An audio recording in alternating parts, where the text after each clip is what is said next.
Hello বন্ধুরা, তোমরা সবাই কেমন আছো? আশা করছি তুমি খুব ভালো আছো। আমরাও কিন্তু অনেক ভালো আছি। গতকাল ছিল রামনবমী, দিনটা ছিল খুব স্পেশাল আমাদের কাছে।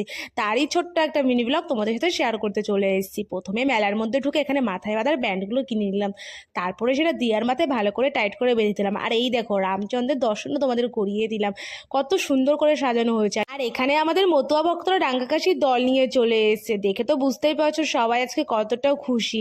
সব গ্রামের থেকে দল নিয়ে একটা মাঠে জড়িত হয়, তারপরে একসাথে সেখান থেকে রেলি বেরোয়। এত মজা হয় কি বলবো। আর আমরা পুরো গ্রামটাকে ঘুরি, জানো তো।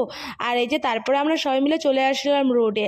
ওই দিন এত গরম পড়েছিল কি বলবো। আর তারপরে আমাদের সবাইকে একটা করে জলের বোতল আর ফুটির বোতল দিয়ে দিল, কিছুটা এগিয়ে তারপরে কোল্ড ড্রিঙ্কসও দিয়ে দিল।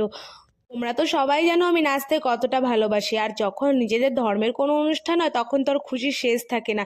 সেদিন এত রোদ্দুর উঠেছিল, এত গরম লাগছিল, এত কষ্ট হচ্ছিল, তার মধ্যেও মনে